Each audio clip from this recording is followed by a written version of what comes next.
Salamat sa kapangyarihan ng mahiwagang hangin.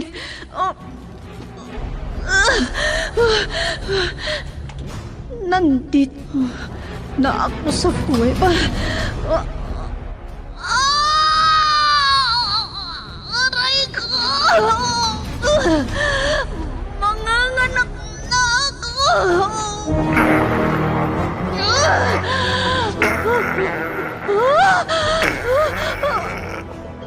Bayawak!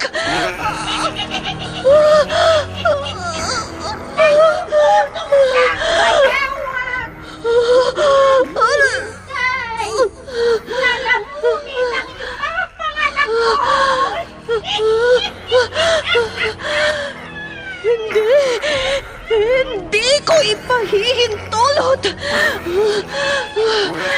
Bathala ng hangin! Iligtas mo ang lahi mo!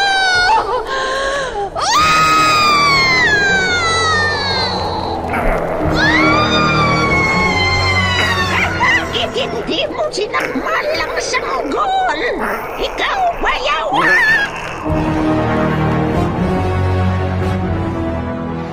Immortal. Kasaysayan ng isang dayuhan na hindi mapagtanto ang pinanggalingan. Punong-puno ng pakipagsapalaran ang kanyang buhay mortal sa likuran nang hindi niya alam ang kanyang pagkakakilanlan. Ano ang kanyang pakay sa mundo ng tao? Immortal! Naiibang nobela na inyong mapapakinggan sa oras na ito mula Lunes hanggang Sabado. Nobela at sa panulat ni Leti Astudillo Aquino at sa direksyon ni Lubimin Aquino Sr. Mula sa Lovelet Artist and Talent Center Drama Productions, handog sa inyo ng #1 and most trusted radio network in the country, Bombo Radio Philippines. Basta Radio Bombo! Immortal!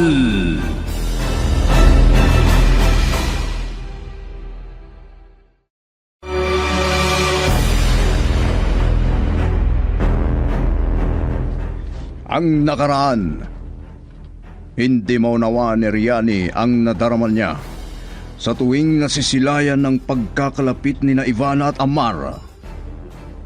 Lalo pa siyang nabahala nang ipahayag ni Dalia ang napansin nito sa kanya. Dahil kung paano ang pagkaligalig ni Riani, ganun din naman ang saya ni Artemio habang pinagmamasdan sina Amar at Ivana.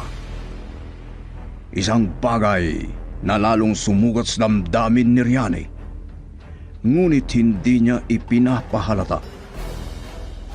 Sa kabilang banda, tumawag si Ador kay Madam Siona at sinabi nitong ayaw na niyang makasama si Aling Diabla sa farm. At sa muling pagtatagpo ni Masa at Riani, napag-usapan nila si Amar. At ngayon, narito ang karugtong ng nobelang pinamagatang Immortal.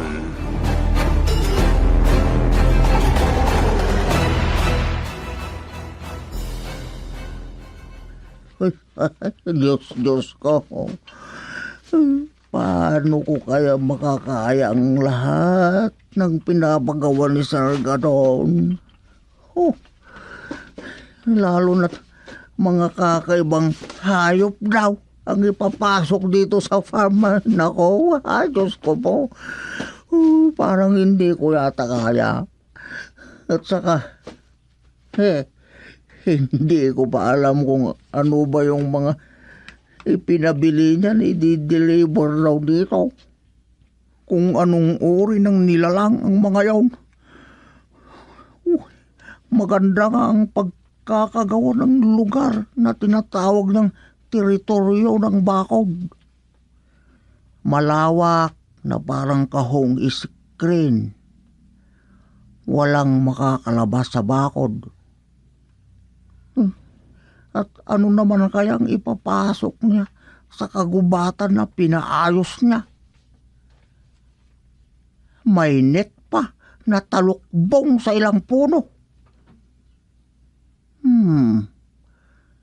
Siguro malalaman ko rin kung ano ang mai-deliver na sinabi ni Sir Garong.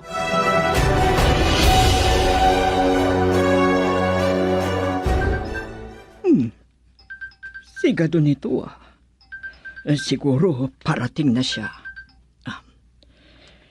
Hello, iho?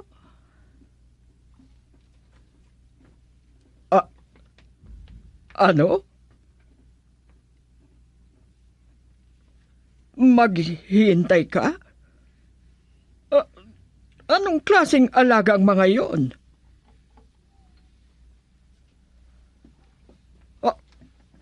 Ano? Mga mailap na hayop? Anong naiisip mong mag-alaga ng ganong klaseng nilalang, iho? Ay, baka kung ano pa ang mangyari diyan. Hindi lang ikaw, kundi pati si Aris ay madadamay.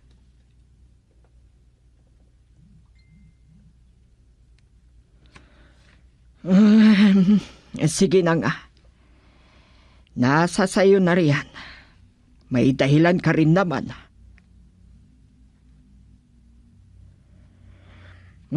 Kailan ka darating?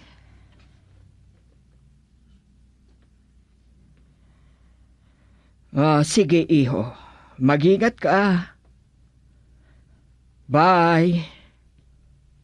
Ay, kung ano-ano na naman ang naiisip ni Gadon na bumili ng lupa na pag-aalagaan daw niya ng mga maiilap na hayop. Mga hayop na nananakit o nangangagat pa nga.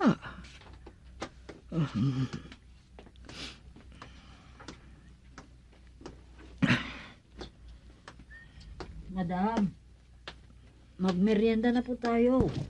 Nagluto ako ng hotcake. Buti naman. Sana tinawag mo na lang ako sa komedor. Dinala ko na lang po rito para hindi na kayo pumunta ng kusina. Si Sir po ba yung tumawag, madam? Oo. Ay, nakakakaba ang mga sinabi niya. Madam? Isipin mo, nagpapatrabaho raw siya ngayon sa farm. Tapos sabi, bibili raw siya ng mga alagang hayop. Alaga? Ibig niyong sabihin, madadagdagan yung mga inaalagaan ni Ador doon sa farm? Oo. At alam mo ba kung anong klaseng mga hayop daw yun? Ano raw po, madam? Baka kambing, baka o kaya kalabaw? Mas maganda sana kung ganon. Pero hindi. Mga mailap daw na hayop. Aba, ano namang klaseng mailap na hayop yon, madam? Hindi ko alam. Hindi ko rin gaanong naintindihan. Pero parang may idea ako. Ano, madam? Baka yung mga kinikwento ng mga trabahador noon na parang balak daw niyang mangolekta ng mga mailap na ninalang gaya ng mga ahas, unggoy, bayawak, at kung ano-ano pang hayop na hindi basta makikita. Ha? Ano kayang naiisip niya, madam? Baka plano niyang gawing parkiron para pasyalan ng mga turista? Ano? Opo, madam. Baka plano niyang ipakilala ron ang iba't ibang mailap na hayop. Para saan naman? Isa siyang opisyal ng gobyerno.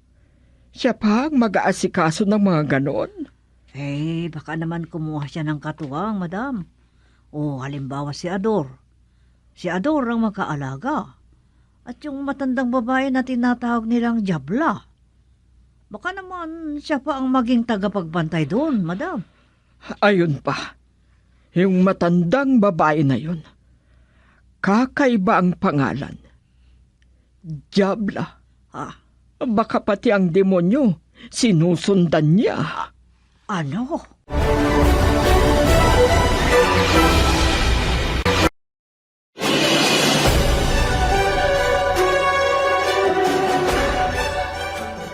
Ay, maya-maya lang.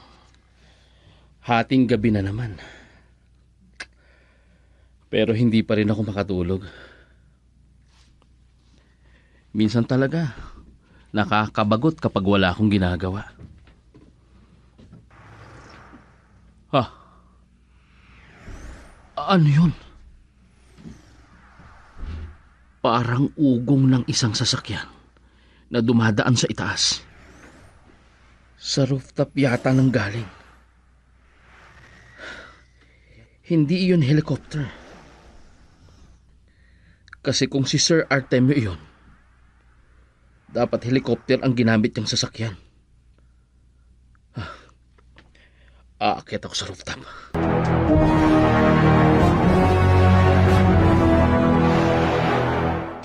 Anong ibig sabihin ng nakita ko? Anong klaseng sasakyan yun? Ay, hindi ko matukoy kung saan nanggaling.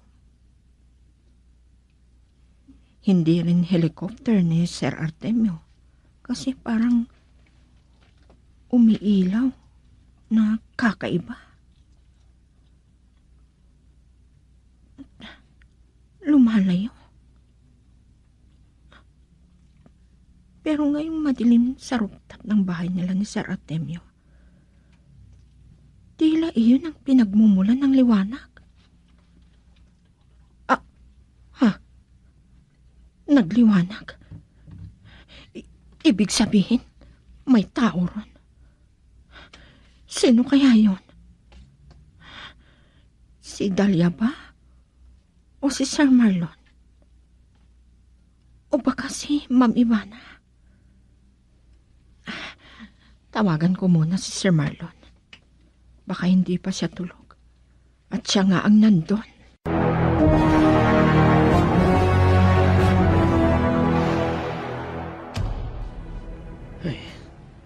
Nagtataka ako. Nagliwanag doon sa rooftop bago ako bumalik sa kwarto ko kanina. Akala ko napundi lang ang bumbilya. Pero hindi. Tama. May nagbukas talaga. Sino kaya iyon?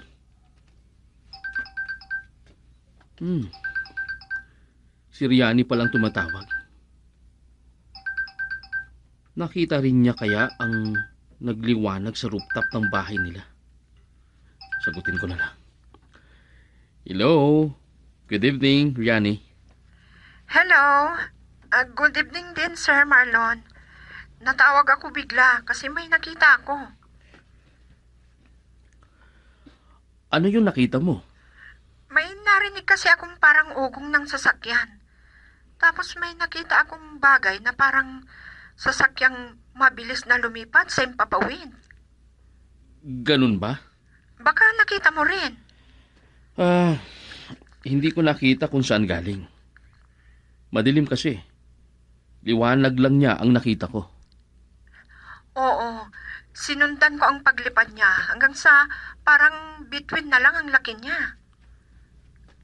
Ganun ba? Sabi ko nga kung nakita mo rin eh. Oo, nakita ko. Nakita ko rin hanggang lumiit siya na parang nakihalo sa mga bituin. Ano kaya yon? Isang sasakyan na lumilipad. Pero hindi ko rin alam kung anong klaseng bagay iyon. Hindi siya helicopter. Oo nga no. Ano kayang klaseng sasakyan yon? At saan kaya nanggaling? Yan ang tanong na di ko rin kayang masagot, Riani. Okay, sir. Salamat sa pagsagot sa tawag ko. Good night. Bye. Good night too. Bye, Yani. Ang akala ko, ako lang ang nakapansin doon. Kahit si Riani pala. Bakit? Ano ang sasakyan na yun?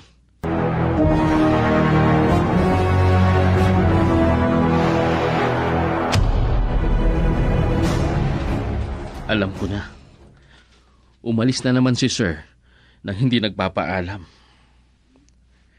Kasi kung nandito siya sa bahay, tiyak na nasa rooftop siya para mag-unwind. O kaya nasa hardin. Ay, nakakapanibago. Ha? Si Ma'am Ivana pala ang pumunta rito sa rooftop. Buti na lang. May makakausap din ako dito. Simula na nag-enroll si Dahlia, parang wala nang tao sa malakit malawak na bahay na ito. Magandang araw, Ma'am Ivana. Ha? Parang hindi ako nakita ni Ma'am Ivana rito. Dumiretso na siya agad sa swing. Pababayaan ko na lang. Mahirap na. Baka may iba pa siyang maisip kung lalapitan ko siya. Pero halata, hindi siya masaya.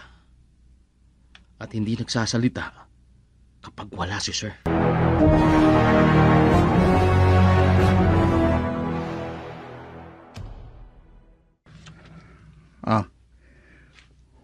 Uy, 3 truck ang paparating papunta rito sa farm.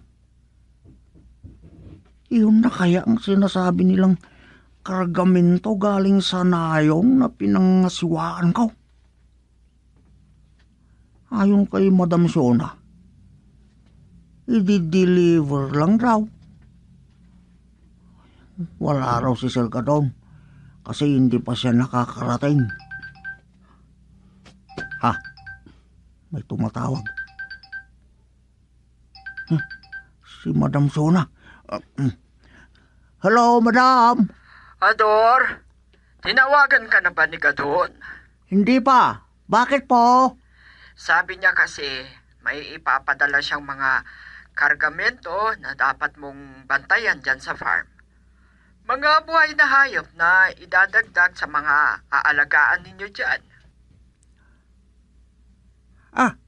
Madam, baka sila nga ang mga nakikita kong paparating. 3 truck, Madam. Sila na gayon. Tawagan mo agad ako kapag nakarating na sila. Gusto kong malaman kung ano-ano ang mga ipinadala ni Gadon. Papalapit na sila, Madam. Sige, tatawag na lang ako ulit. Gusto ko lang makasiguro sa sinabi ni Gadon. Bye. Bye, Madam. Nako, paano ba ito? Kaya ko ba kaya ang lahat ng trabaho rito sa farm?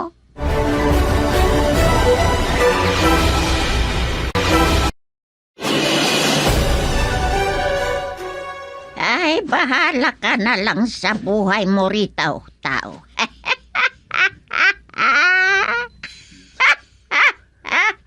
Nandito ka na naman. Akala ko umalis ka na sa farm. Kasi sabi mo, nagsawa ka na dito. Hindi ako aalis. Dahil ako ang nag-aalaga sa mga buwaya at mga ahas dito.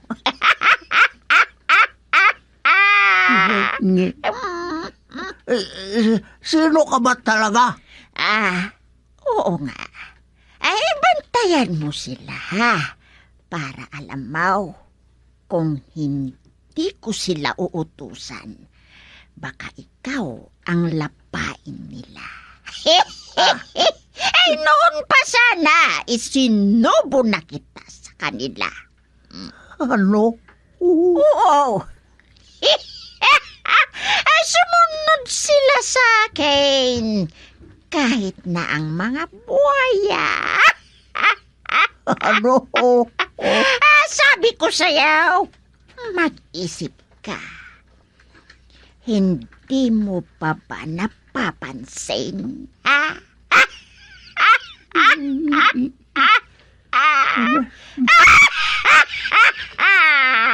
Ako. Ano? Ano? Sa tingin mo, ha?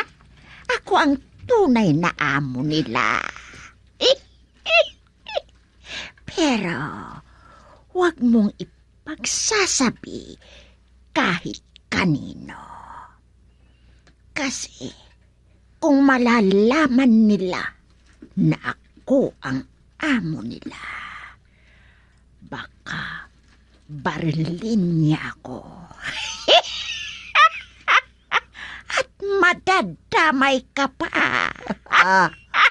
Ano?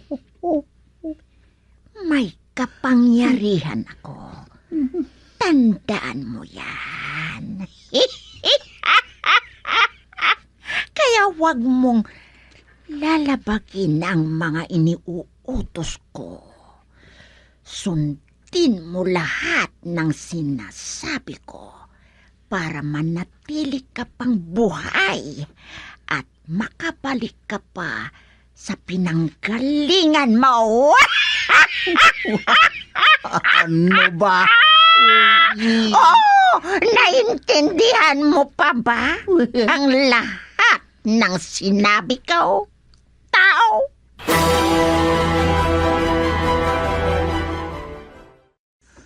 Ay, nako po. Diyos ko po. Ano ba itong mga alaga dito sa farm? Mga ahas na gumagapang sa loob ng malalaking kulungang may screen. Diyos ko po. Ay, tingnan ko nga sa banda ron. Ano kayang nasa loob ng ibang mga kulungan? Ay.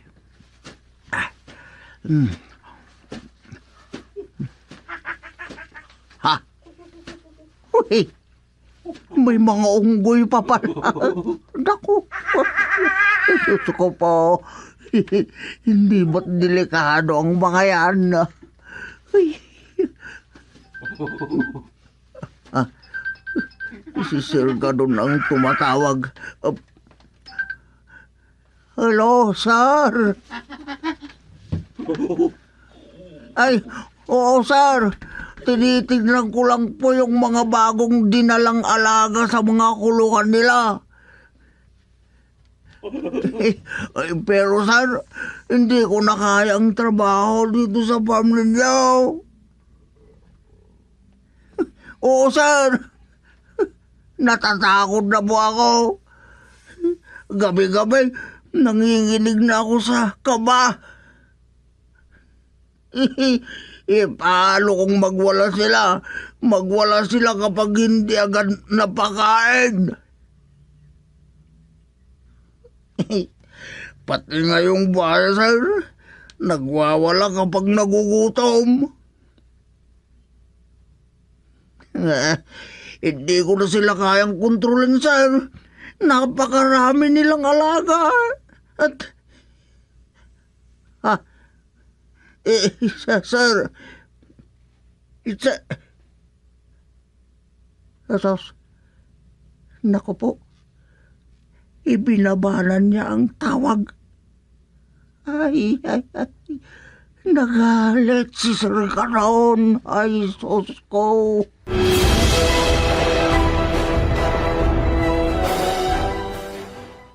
Gabi na naman. Ilang araw na ring mula nang huli kong nakita si Sir. Tuloy-tuloy na siguro pakikipagkasundo niya sa negosyo ni Mr. Gaton. Kaya abala siya ngayon. Pero nakakapagtaka. Bakit hindi niya ginamit ang mga sasakyan niya? Nandun naman ang 2 kotse niya sa garahe. At pati helicopter, nasa rooftop pa rin.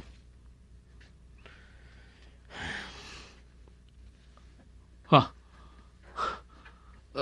Teka lang. Anong ugong iyon?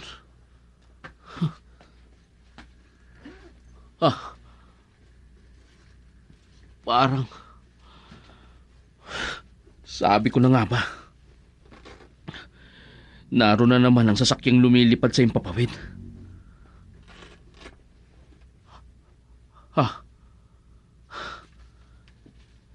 Bigla na namang naglaho.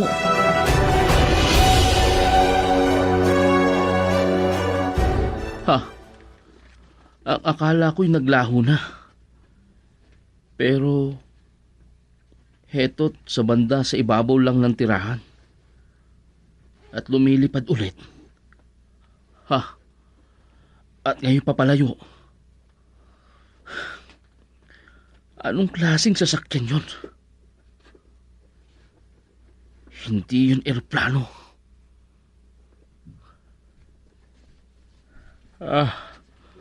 Ay, ewan ko ba? Bakit ba hindi ako makatulog ngayong gabi? Ay. Kung ano-ano na lang ang nakikita ko palagi. Ay. Pupunta na ako sa kwarto ko. Baka sakaling hantukin din ako. Ay. Ating gabi na rin. Baka makatulog na rin ako.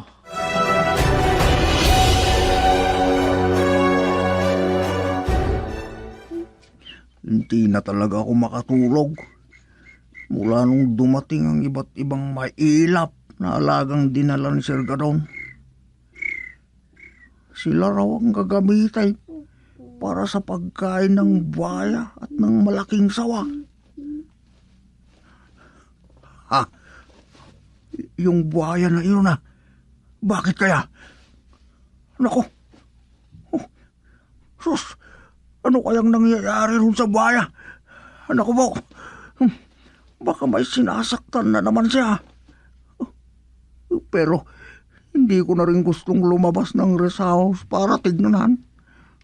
Baka mamatay ako sa takot kapag nalaman ko.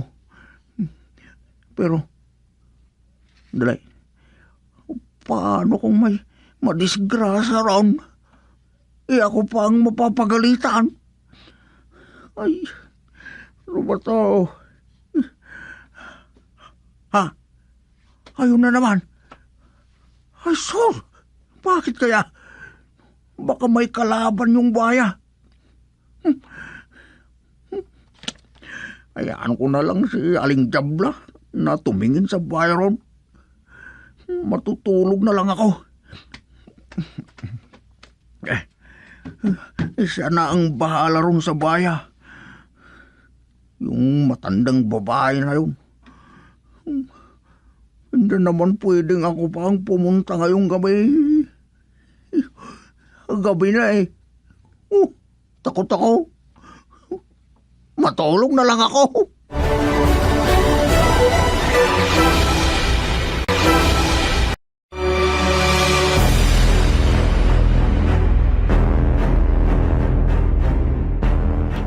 Ano pa ang susunod na mangyayari? Pakinggan bukas ang karugtong ng nobelang pinamagatang Immortal. Inihandog sa inyo ng #1 and most trusted source of news and information, Bombo Radio Philippines. Basta Radio. Bombo!